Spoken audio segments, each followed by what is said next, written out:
Hello children, I welcome you all to this social science class. How are you all?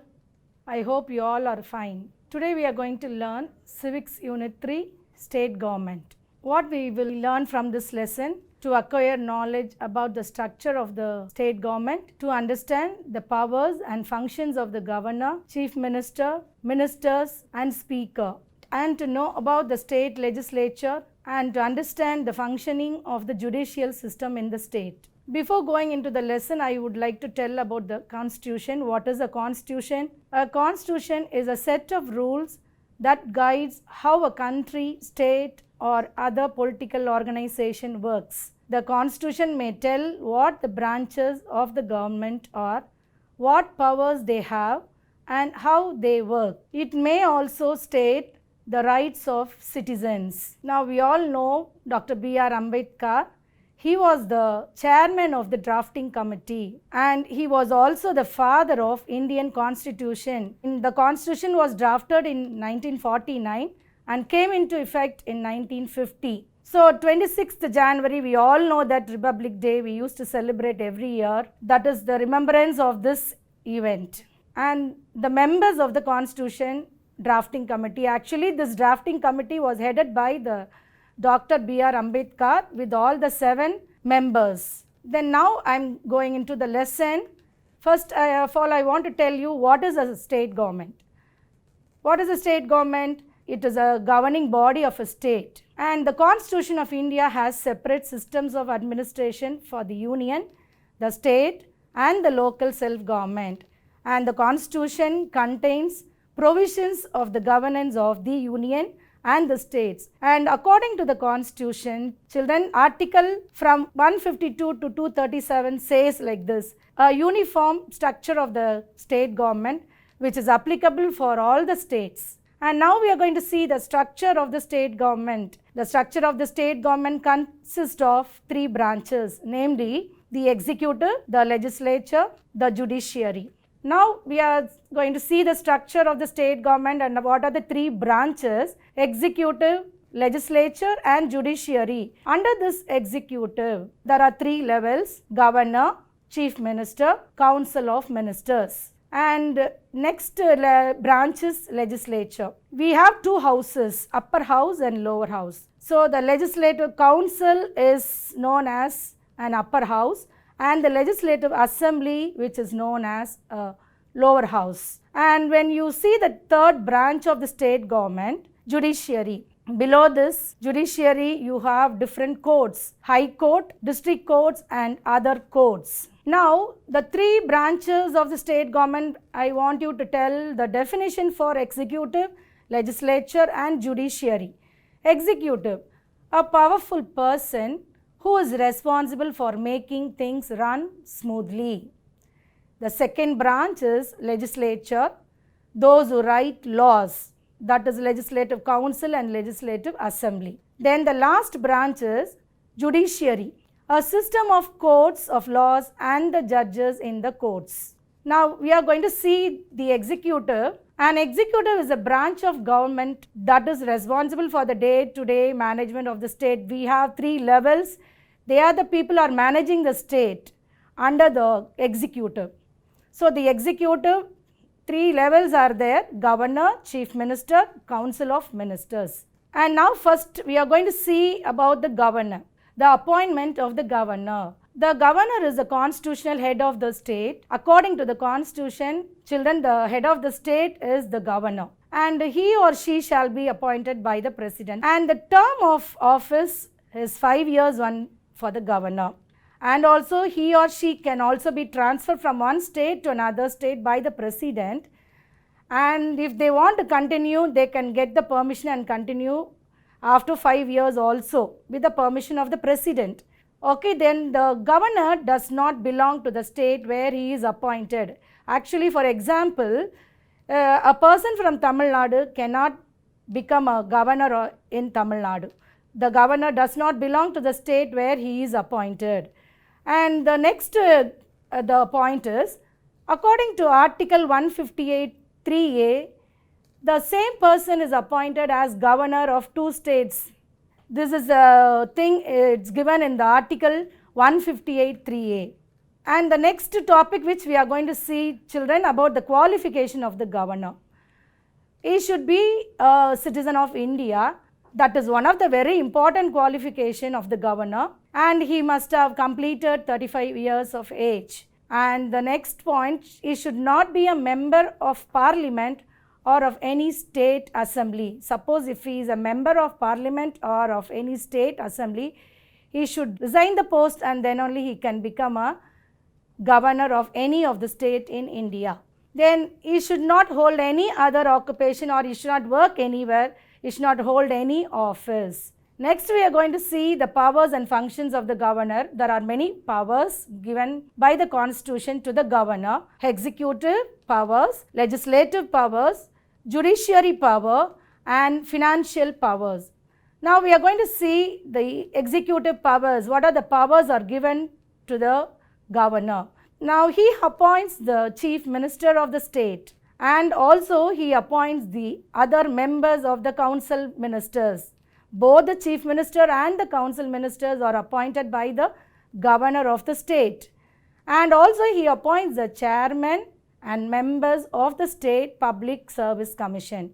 We all know this, children. TNPSC exams every year our government is conducting, that is the State Public Service Commission, and this is an exam which is conducted only for the post in the government.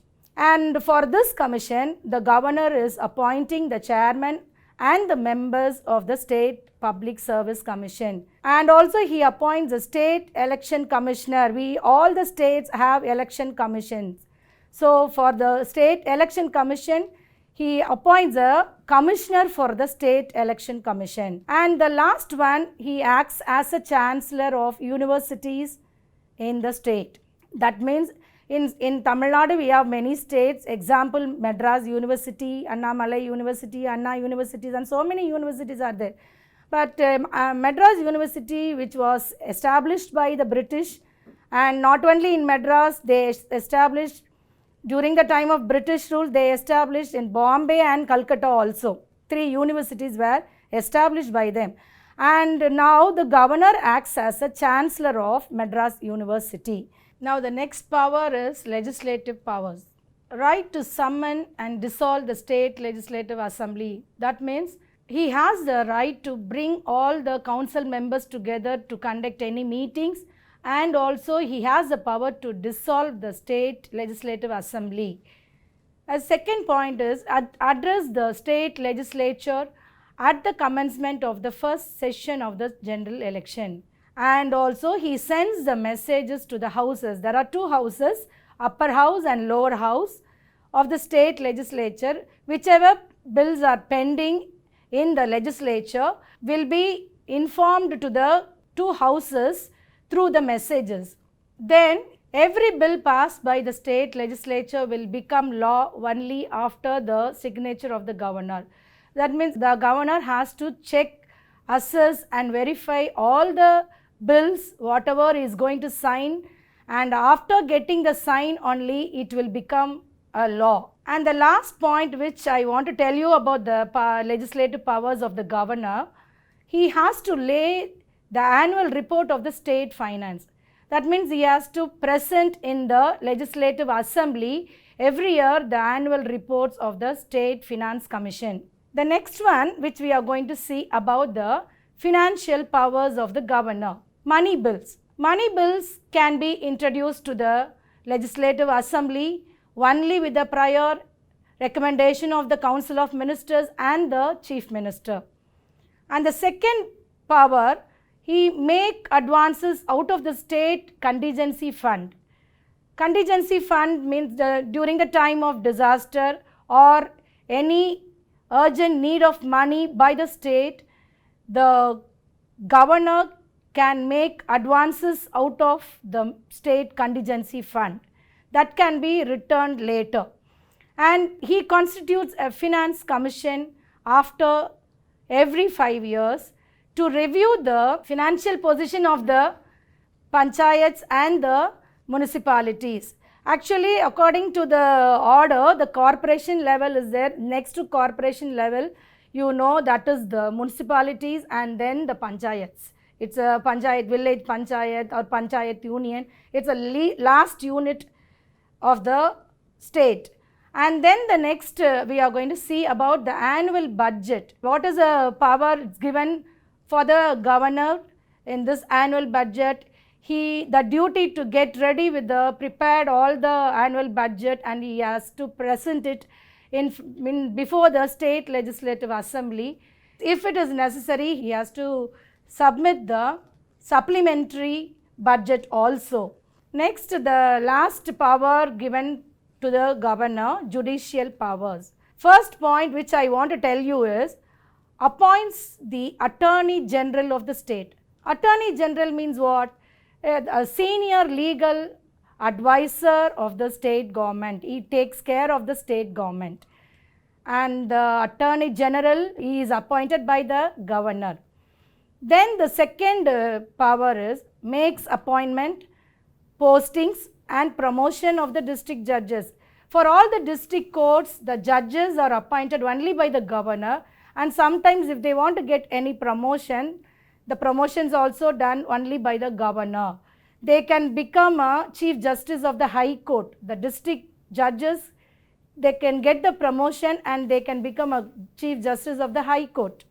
And the next point, he appoints the Chief Justice of the High Court. Governor appoints the Chief Justice of the High Court. Then the last one, he can forgive, reduce and cancel the punishment of any criminal cases. He can reduce the duration of the punishment of the criminals, any cases, and sometimes he can cancel the punishment also. Okay, the next level is, next to the governor, we are going to see now about the Chief Minister. Appointment of the Chief Minister. The Chief Minister is the real executive authority of the state, and the governor is a nominal executive authority of the state. And the next one, the Chief Minister is the head of the government, and he or she is appointed by the governor of the state. So now we are going to see the powers and functions of the Chief Minister. The first power of the Chief Minister, the Chief Minister recommends a person who can be appointed as ministers, and he has the power to allocate the portfolio among the ministers. Portfolio, what does it mean? Portfolio means it is a ministry, different departments in the state. For example, education department, higher education department, financial department, and you can say fisheries department, agriculture, electricity board, and you have food supply, and so many other departments, portfolios are there in our state. So for all these departments, the Chief Minister has the power to allocate the departments for all the ministers. Then he or she can shuffle or reshuffle his ministry. He or she has the power to reshuffle. At any point of time, the Chief Minister can change the department of the ministers. They can be transferred from one department to the other department also. And the Chief Minister presides the meetings of the Council of Ministers. Then the third level is Council of Ministers. All the members of the Council of Ministers must be the members of the Legislative Assembly. Then according to the Article 163(1), it provides for a Council of Ministers in aid and advise the governor. This means it is providing for all the Council of Ministers to help and to advise the governor in need of time. Next, I want to tell you about the functions and powers of the Council of Ministers. All the ministers, MLAs, the Legislative Assembly members. Okay, the first one is formulates, decides the policies of the state. All the policies are formulated by the council ministers, and they decide the legislative programs and decides and sponsor all the bills. And the financial policy also controls by the council ministers. Then we have an annual financial statement called as budget. We all know budget, it is finalized only by the Council of Ministers. Budget every year, during the month of March, we have budget meeting, and in that budget meeting, they will finalize all the annual financial statement of the year. and that should be finalized only by the Council of Ministers with the help of the Chief Minister. Then state legislature. I told you about this in the previous point. The legislature means those who write laws. So the legislature has two different houses, upper house and lower house. So the legislative assembly is a lower house and legislative council is an upper house. And this is the people of the state. The legislative assembly, it is the people of the state.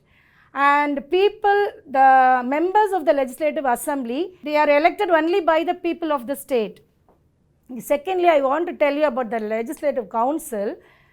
Those who have special interests like teachers, graduates and local governments, they can be the members of the upper house, that is legislative council. Most of the states have only unicameral legislature, that is only legislative assembly and lower house. They don't have the upper house. Okay, Tamil Nadu also, it is an example for unicameral legislature, and there are 22 states and 3 union territories have only unicameral legislature, that is only lower house and legislative assembly. And some states have bicameral legislature, that means both the houses. For example, this bicameral legislature, you can see the state Bihar, Uttar Pradesh, Andhra Pradesh, Telangana and Karnataka.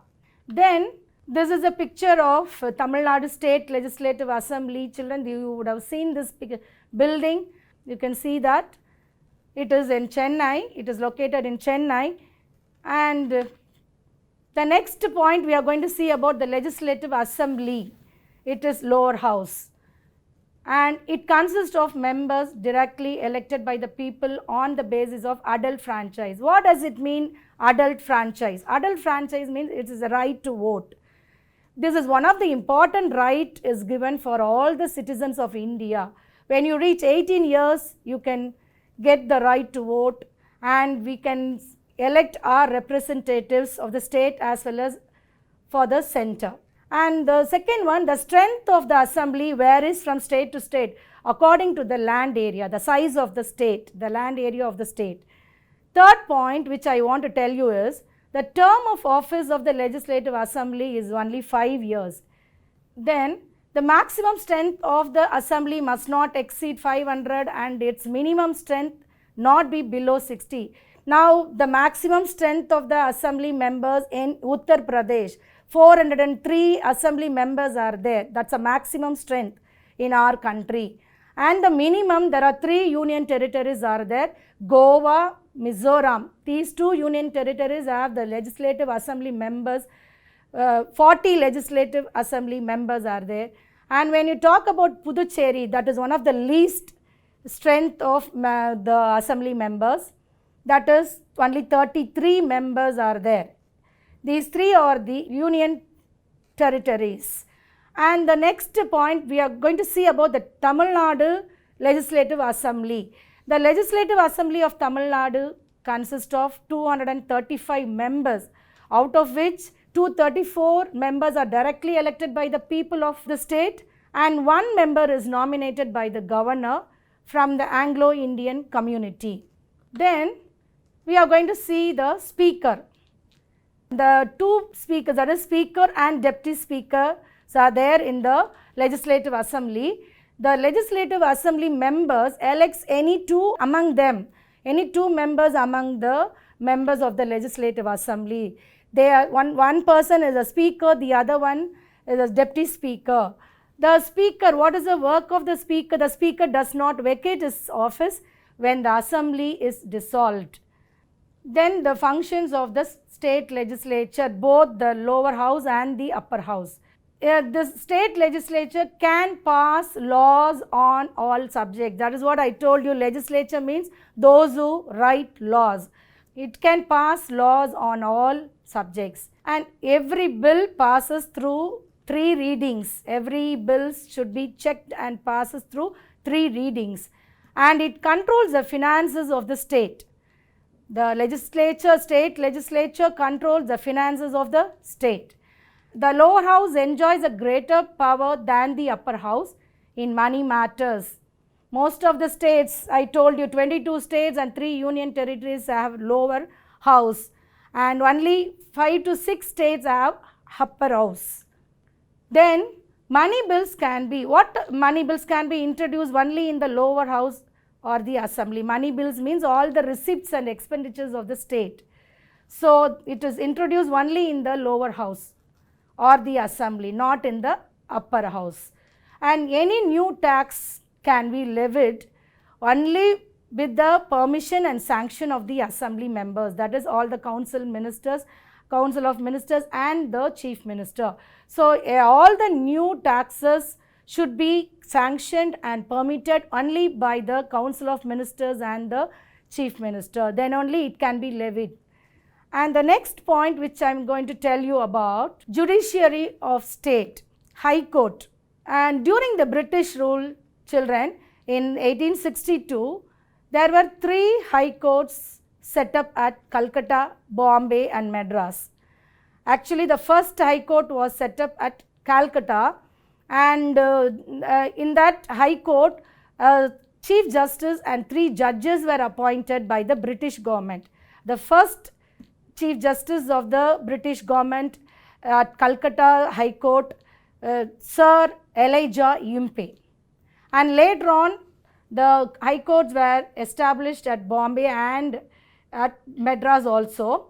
And now present day it is known as Calcutta, it is known as Kolkata, Bombay it is known as Mumbai, Madras is known as Chennai. And the next point which I want to tell you about high court.